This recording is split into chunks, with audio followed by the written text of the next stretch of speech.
I want to work with nice people, and it doesn't mean that there isn't confrontation, that there aren't challenges, that there isn't friction, but like when you work with people where there's a mutual respect, it frees up so much time. It would just seem like I'm just there to be the actor and ready to get the gig.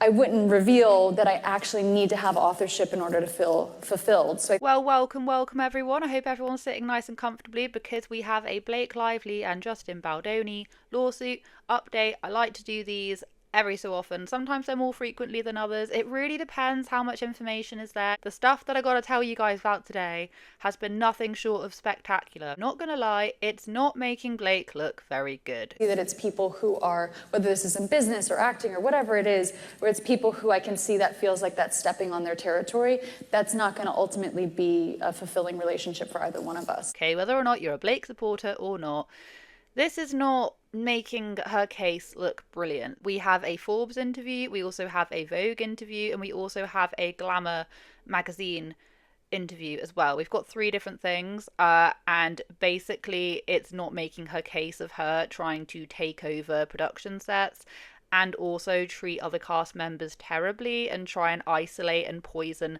cast members against people. It's not making her case of any of that she's not been doing look any better than it already is. But before we get onto any of that, I just want to do the quickest lawsuit updates. I'm not a law girlie, going to put my hands up right here, so whatever I say may not have proper terms, but if you're not new here, you already know this. It's a little bit outdated, but they wanted an extension. And it says, this is Dear Judge Linman, as counsel for Wayfarer Studios, Justin Baldoni, the Wayfarer parties, we write in response to yesterday's letter from counsel for Blake Lively and Ryan Reynolds, the Lively parties, which requests extensions of their deadlines to amend their complaint and to file a motion to dismiss the Wayfarer parties' amended complaint. Okay, so all we've had is Blake Lively's complaint. She's then obviously submitted it. She's gone via the proper route. The Wayfarer Studios' end of it are getting a little bit tetchy. You filed this complaint, put some huge career social pariah accusations in there, and you do not have it ready. You don't have it ready for the premiere of It Ends With Us in Court. What is going on? So they're not very happy about it. Unfortunately, the Lively Party's letter goes further than a simple request for an extension of time, levelling unnecessary and baseless attacks on non-party Jed Wallace and the litigation pending against Miss Lively in the United States District Court for the Western District of Texas. The judge also wasn't very happy about it, and the judge went, okay guys, I will give you an extra 2 days. And they then argued, and it was actually supposed to come out, her lawsuit was supposed to be submitted by today, which is Valentine's Day. Happy Valentine's Day, people, especially happy Valentine's Day to you single people. We rock. What has now happened is that after a bit of push and pull, the judge basically turned around and went, okay, all right, I'm kind of getting a bit sick of this now. You have until Monday. So that's Monday, this Monday coming. You got till Monday the 17th. So whatever you're doing, Monday 17th, you might want to grab a drink of any description and grab some snacks because we might be reading another lawsuit. I believe Blake and the Lively parties were actually asking for a longer extension than what they were granted. What I think on my non-legal head is that you've had time. You guys were the ones to file in the very first place. Why do you not have evidence? Why do you not have it together? Going on from this, they have now, and I'm going to get the article up so I can read it and have all my facts straight. Blake Lively seeks Justin Baldoni's phone records in search for more evidence of smear campaign. Blake Lively's lawyers sent a subpoena on Wednesday for Justin Baldoni's phone records as they seek to buttress their allegation that he launched a smear campaign against her. I probably am thinking too far into this, but I'm going to say it anyway. Half of her lawsuit was about the fact that it was a smear campaign, and there was a bulk of it that was about harassment, sexual harassment. So do they have evidence of that, or are they only focusing on the smear campaign? Maybe they already have evidence to say that he did do those things, but I find it pretty telling how we're just focusing on the smear campaign. Or maybe they already have it. Maybe I'm just thinking too far into it and I'm going to be blown away on Monday. We shall see. Lively's lawyers already have a lot of text messages from the phone of Jennifer Abel, one of Baldoni's publicists. Those messages include discussion of trying to bury and destroy Lively, but may not tell the full story of how such an effort could be carried out. So basically what this means is they don't have enough evidence to other than what they already have. And some of that has been rebutted, so they're now choosing to go through people's phones. Lively's attorneys sent subpoenas to 3 phone carriers, AT&T, Verizon and T-Mobile, I'm not American, sorry, seeking records pertaining to Baldoni, producer Jamie Heath and billionaire Wayfarer Studios co-founder Steve Sarowitz. The subpoenas also seek the phone records of Abel and publicist Melissa Nathan. Phone records belonging to all of the individual defendants will expose the full web of individuals who were involved in the smear campaign against Miss Lively. Such records will provide critical and irrefutable evidence not only about who, but also about when, where and how their retaliation plan came together and operated. They're saying that they will show these things, but they haven't actually seen that they will, because how can they know? Because they haven't read the text messages. One of the things that some people are not getting is that, like, that guy who I was just saying, Steve Sarowitz, I think, he is a billionaire. He could keep on going.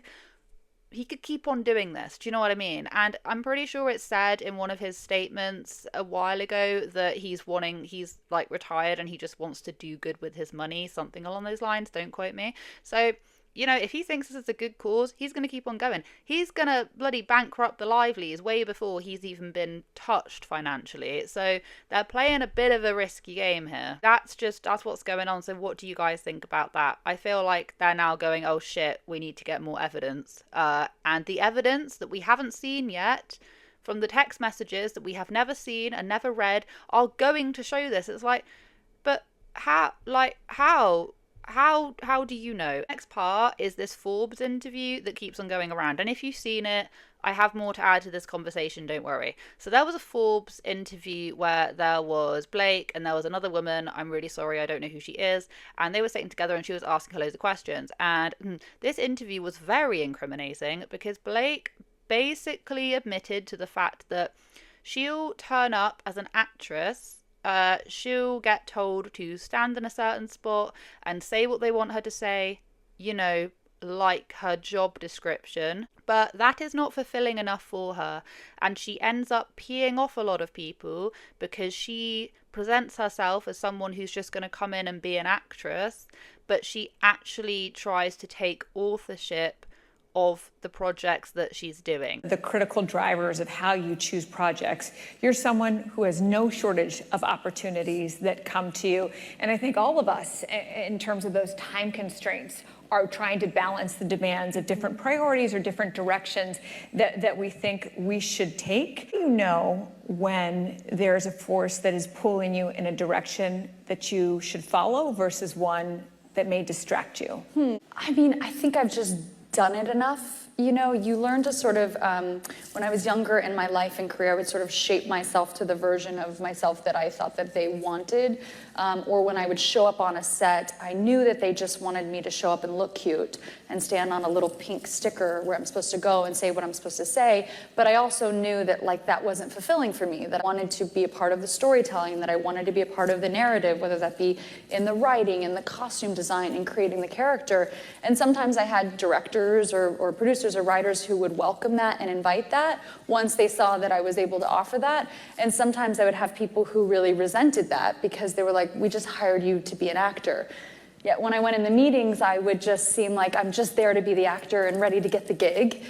I wouldn't reveal that I actually need to have authorship in order to feel fulfilled. So them, sometimes that might have felt like a rug pull because you're like, you're trying to assert yourself into something that we didn't hire you to do. It was a really strange position to be in because I felt like I don't want to just like be an actor. Like I want to, I want to have more authorship. I think that it's about, knowing what I want and what I need and representing that from the outset. And if people are into that and want to collaborate with me for all I feel like I need to offer and bring to a job, then those are the people I should collaborate with. And whether this is in business or acting or whatever it is, where it's people who I can see that feels like that's stepping on their territory, that's not going to ultimately be a fulfilling relationship for either one of us. So I think it's about being upfront about like knowing what you actually need versus just like trying to get the job and then, once you're in it, sort of revealing the scope of your sort of needs to be, fulfilled. Authentic self, right? And in terms of unapologetically versus trying to hide it, it is what makes you great and brings out your best work. But it's hard because you feel so replaceable, and people tell you all the time, how replaceable you are. So it's like, I have to do this thing to get the job. So it's tricky. Zigzagging it is. And sometimes you lose the job, but like if you did it and you weren't fulfilled anyway, then it wasn't worth it. And to top it all off, I noticed that Forbes' TikTok, official Forbes, they reposted that interview, but just a different part of it, a couple of days ago. It's too short to work with people who are assholes. Sorry to for that to be the word of the day, but it is. It's like, I want to work with nice people, and it doesn't mean that there isn't confrontation, that there aren't challenges, that there isn't friction. When you work with people where there's a mutual respect, it frees up so much time emotionally, practically, and you're so much more productive. So for me, I think if anything, the way I choose a job now is this going to be is my time going to be valued and well used? And the metric which I use to judge that is like, am I working with good people who respect me and whom I respect? I'm very fortunate to be in that position because I haven't always been in that position. And it's why I'm more selective, but it's why I'm more proud of the work I'm doing now than I ever have been because of the people that I'm collaborating with. So they saw that interview went viral, and they decided to repost that interview, which to me signals the fact that they feel like actually what Blake had to say was actually out of order. Why though? Why would you admit to saying that? She said so many things, and I'm going to talk about another two of them, but she has said things that are just incredible. She has zero awareness of the fact that the internet is forever. Granted, some of these interviews would have been, 2009, like kind of back. The internet wasn't what it was today, but even so, there seems to be a lot of her exposing her true character. Like an interview that I saw pop up on TikTok, and I went and found the actual interviews with Vogue, and I will pop it up just on the screen right over here. Ryan and Hugh Jackman also made a statement, and the funny thing is, is that every single time she's doing these interviews, this was like an at-home one where she's talking about baking, because she seems to always be talking about baking. People seem to gas her up. So even Hugh Jackman, I'll put it up here, he was talking about what an amazing person she is, and she just radiates I can't remember what he said, but he was gassing her up as well. And I know that they're friends, but I've noticed that this is something that people who are close to her do. They just gas her up and make her out to be this phenomenal actress and person and baker, mother, and this, and some of that might be true, don't get me wrong. Everything that we know now about, people who worked with her, where it has to be about Blake, that even transcends and goes into how co-stars and people who are close to her talk about her. Maybe she's just been told she's great her whole entire life and she just expects it. That's probably where we're coming from. I'm going to read this bit. So we talk about the Halloween costume she created for her children. I got cloaks on Etsy and went to the garment district, got all the trims. Look, I did all this, the sweetheart shape, the details on the sleeve, and about her theories of baking. This bit is actually tied in. I'd so much rather buy a box of Betty Crocker vanilla cake mix because they've already done the chemistry of it, the science, and then now I get to make it taste delicious. Now I get to add my bourbon or my elderflower liqueur.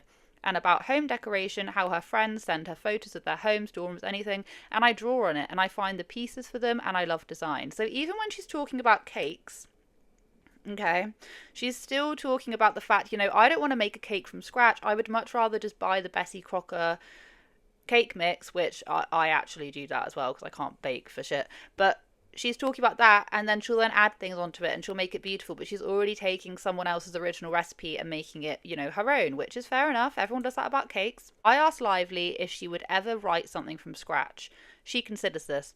A blank page is not nearly as exciting to me as starting with a script and finding something people have overlooked, saying, no, no, no, there's something there. To me, it's a treasure hunt. And so when I can see the treasure, then I get to be an archaeologist. I get to excavate, I get to carve it out and find this thing and show people the value in it. That to me is what I love. You can tie that directly in with the Vogue interview, with her coming in, seeing potential, seeing this and that, and then taking over.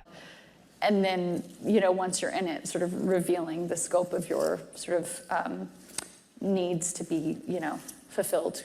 Carving it out, being an archaeologist or whatever she's saying. It's very eerily similar to Khaleesi and her dragons. Anyway, the problem is that when you're talking about it, when she's just been hired as an actress and she's coming in and carving it out and writing things and doing extra things, that then becomes a problem because these people did not hire you as a director, a screenwriter, a producer, or any of those things. They hired you as an actress. So her saying, I come in and I see the things and I do this and that, just bulldozing her way through. She does it with cakes and she also does it with writing. And it goes even worse because there was another interview that I saw that was I think it was Glamour, UK Glamour, where they were talking about Penn Badgley from Gossip Girl, and it was Glamour. This was in August 2009. Lively, who has previously refuted reports of discord on the Gossip set, tells the magazine that she gets along well with her co-stars. We hang out after filming. We actually look forward to spending time together outside of work. That includes her real-life leading man, Penn Badgley. Although she admits she was unhappy when he was cast on the series. At first, I was so upset that they hired him, she says. I actually poisoned the whole cast against him. But then they noticed that he wasn't a jerk and was actually a really nice, charming person. Almost immediately, I realised that too, but it took me about a week to admit it. Who admits to this in general? I mean, someone who obviously doesn't see an issue with basically being a bully and poisoning other people. It would be one thing if they were actually a horrible person, but I've seen interviews with him, alright, and not a bad guy by the looks of it, and people seem to really like him, and she's out here saying, yeah, I didn't like him and I tried to turn everyone against him. That's bullying, Blake. That's bullying. That is literally textbook bullying, and you're admitting to doing it. And when you have a lawsuit like this, you're literally being accused of bullying Justin Baldoni and taking over the film, and there's no other word to describe it. You're being accused of bullying him really nastily, and there's old interviews of her admitting to bullying cast members and then being like, oh, they're actually quite nice. What is going on? Couple that with the Forbes and the Vogue of her literally not listening to people who actually have spent years working on these films. Even Justin Baldoni had spent 5 years prior, I think it was 5 years, writing and setting everything up and getting everything ready, getting funding. You know what I mean? Like, he spent so long. And there comes Blake just coming into it. At this point, she has admitted that this kind of stuff is in her character. So, I mean, I believe Justin and the fact that he's saying that she took over the film. She's admitting to taking over projects, whether or not they like it or not. I feel like that is just not a good character trait to have, especially if you're an actor or actress and you're getting paid to stand on the dot and say the things that they want you to say. That is your job. Don't be an actress if you don't want to do that. What is the point? I have this feeling, right, and this is just my own little sneaky suspicions, that deep down she doesn't actually want to be an actress. Okay? She wants to do writing or whatever the case may be. But, you know, if she's doing that, she's not going to be front and center in people's faces. all the time, is she? There's a lot of films that I couldn't, it might say he wrote it, but without going and Googling, I wouldn't know what they look like. Do you know what I mean? But with her being an actress, she's getting all the attention and the kind of stardom that comes with it, good pay, doing this and that. But really, she wants to get involved with things, but she won't. Maybe because it means that she won't be front and center. She won't be on the cover of the film. She won't be on the poster. She'll be there in writing in the credits or just below, but her face won't be there. I hope that's making some sense, because that's the only logical reasoning as to why she does this to people who are just trying to create a movie. Like Blake and Ryan, if they have any money left after this lawsuit, they need to scrimp together some money and create their own film. It is directed, produced, cast, everything by them. It's just them. They basically do it. Do you know what I mean? Because this can't go on. No one's going to want to work with her ever again after seeing these interviews. Yeah, granted, these interviews have been up for a little while, but maybe people just didn't take her as seriously, that this is actually what's going on. Those interviews, coupled with her lawsuit, she's never going to find work. So Justin Baldoni, because of the accusations against him, he's going to find it hard. We're going to find out on Monday just exactly what she has to say. But I do feel really bad for Justin, going through having someone just take his work away. Because she's admitted to doing it before, and that really sucks. Stay in your lane. Who's the lane? That's pretty much all I have to say for you guys today. I hope you enjoyed this video. I hope you guys are taking care of each other and taking care of yourselves, and I will catch up with you guys in the next video.